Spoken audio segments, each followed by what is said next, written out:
भैया एक बाप के 10 बेटा, कोई पानी तो नहीं देगा। अरे एक बाप के 10 बेटा, कोई पानी तो नहीं देगा।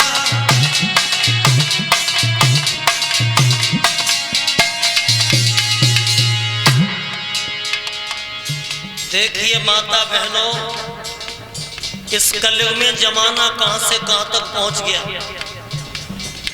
एक बाप 10-10 बच्चों को पाल करके बड़ा कर देता है, और आज वो दशा है कि 10-10 बच्चों पर माता पिता का पेट नहीं भरा जा रहा।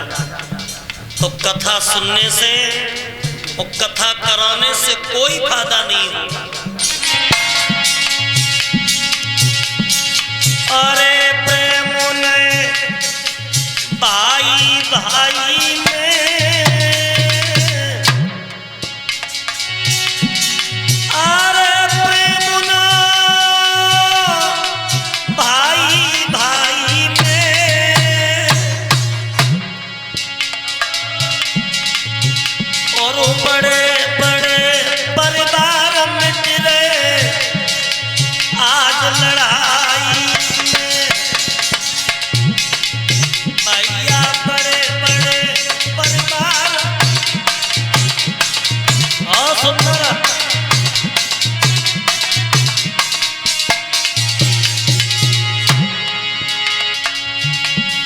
अरे कहीं गए ऐसे ही तपधारी, मैंने इन संतन के बल पे वीरन, अरे नाव समुद्रा इन संतन के बल पे,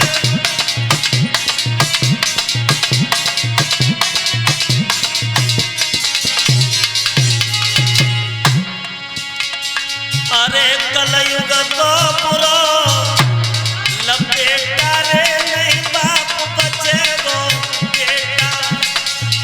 कलयुग को बुरो लपेटा रे, नहीं बाप बचे गो बेटा।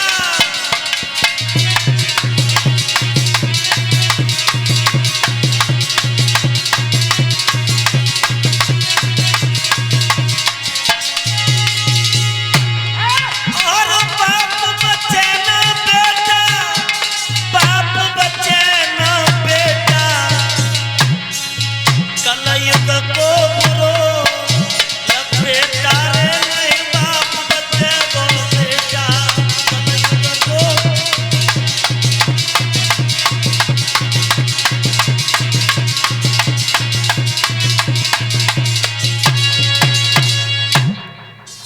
मेरी माता बहनों भाइयों, वो वक्त आ चुका है कि माता पिता की सेवा लोग नहीं कर रहे।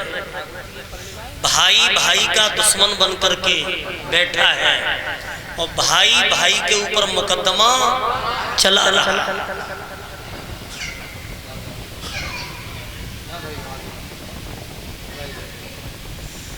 तो अभी आप हमारे शिष्य के द्वारा धुंधकारी गोखड़ की कथा सुन रहे थे। अब तो नेम सारण क्षेत्र में बैठे हुए लोमहर्षण के बेटा सूतदेव महाराज जी भगवान की सुंदर सुंदर कथाओं का वर्णन कराते हैं। तो 88,000 महात्माओं ने प्रसन्न किया है कि प्रभु आप हमको महाभारत की कथा सुनाए।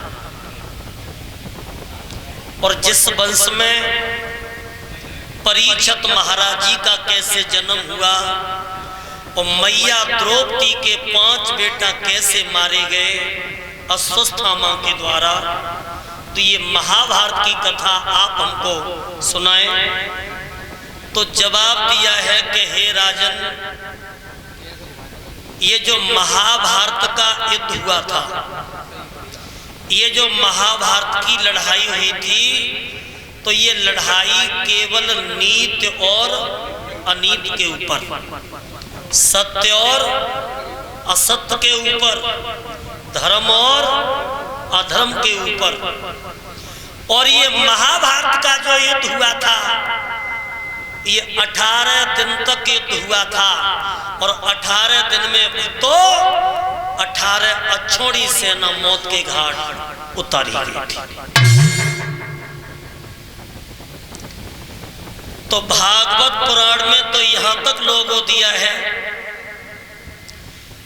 कि जब महाभारत को युद्ध को चलते चलते जब 17वां दिन हुआ था और जब 17वां दिन होता है तो भीमसेन के द्वारा दुर्योधन की जंघा को तोड़ दिया जाता है। और जब दुर्योधन की जंघा टूट जाती है तो वो दुर्योधन एक तालाब पर जाकर के पड़ा पड़ा चिल्लाने लगा, सिसकने लगा और कहने लगा कि अब मेरी सेना में कोई ऐसा सेनापति नहीं रहा जो मेरी रक्षा कर सके। तो उस महाभारत के युद्ध में कुछ महारथी बच भी गए थे। उनमें एक महारथी बचा था गुरु द्रोणाचार्य का बेटा जिसका नाम था अश्वत्थामा। और वो अश्वत्थामा दुर्योधन के पास में आकर के बोला, महाराज अरे आदेश करो। तो दुर्योधन कहने लगे, अश्वत्थामा मेरे तरफ से बड़े बड़े योद्धा मौत के घाट उतार दिए लेकिन पांडव 5 के 5 ही हैं, पांडव एक भी नहीं मरा। तो कल युद्ध का 18वां दिन है, अंतिम। तो मैं तुम्हें ये आज्ञा देता हूं कि आज तुम मेरी सेना के सेनापति बन जाओ और सेनापति बनने के बाद तुम 5 पांडवों के शीश काट करके और मेरे सामने लेके आओ।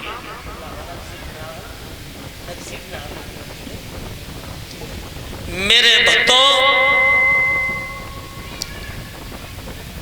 आज वो अश्वत्थामा कहने लगा है दुर्योधन से कि महाराज युद्ध को चलते चलते आज हो गए 17 दिन और तुमने एक पांडव मार नहीं पाओ, तुम्हारी तरफ से बड़े बड़े योद्धा मारे गए। लेकिन एक बात बताओ, जब तुमने एक पांडव नहीं मार पाया तो हम केवल एक रात मिल रही हमें, अंतिम दिन। तो एक रात में 5 पांडवों के शीश कैसे काट सकता हूं?